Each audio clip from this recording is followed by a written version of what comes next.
তুলসী মাহাত্ম্য। বৃক্ষ হয়ে তুলসী কেন পূজনীয়? পঞ্চম পর্ব নিয়ে হাজির হলাম, তো চলুন শুরু করা যাক। তুলসী মালা কেন ধারণ করবেন? নিজেকে বিশেষভাবে উপস্থাপনের জন্য অধুনা নরনারীর দেহে নানা রকম অলংকার দেখা যায়। বিভিন্ন কাষ্ঠ নির্মিত, মৃত্তিকা বা ধাতু নির্মিত মানুষের হাড়, কঙ্কাল আকৃতির নানা রকম অলংকার।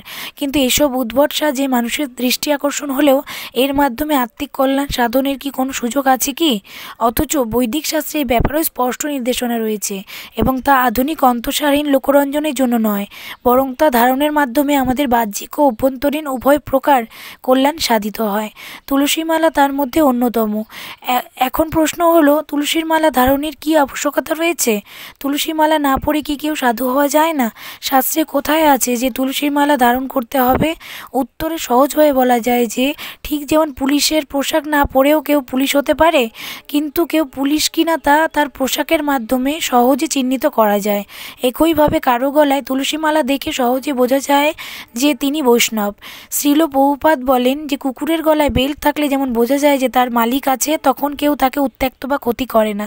একইভাবে কারো গলায় তুলসী মালা দেখে বোঝা যায় যে তিনি ভগবানের ভক্ত, আর ভগবত ভক্ত হওয়ার ফলে যমদূতেরা কখনো তাকে স্পর্শ করে না।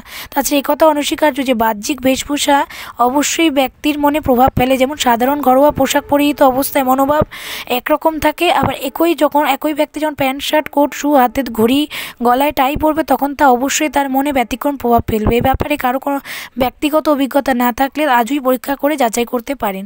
কেবল বাহ্যিক বেশভূষার ওপর কারো সাধুতা নির্ভর না করলেও মনে সাধুভাব বজায় রাখতে তা অবশ্যই সাহায্য করে।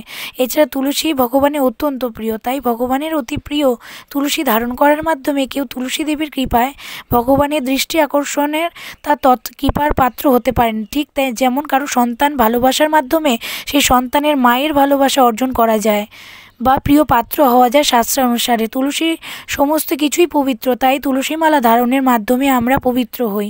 পবিত্র তুলসী মালা ধারণকারী ব্যক্তির স্নানকালে প্রতিবার গঙ্গা স্নানের ফল লাভ হয়, কারণ তুলসী গঙ্গার ন্যায় পবিত্র। তদুপরি শাস্ত্রে তুলসীর মহিমা বর্ণনার পাশাপাশি তুলসী মালা ধারণের বহু নির্দেশনা রয়েছে, তা নিয়ে আলোচনা করা হলো। তো ষষ্ঠ পর্ব নিয়ে হাজির হচ্ছি। হরে কৃষ্ণ, রাধে রাধে।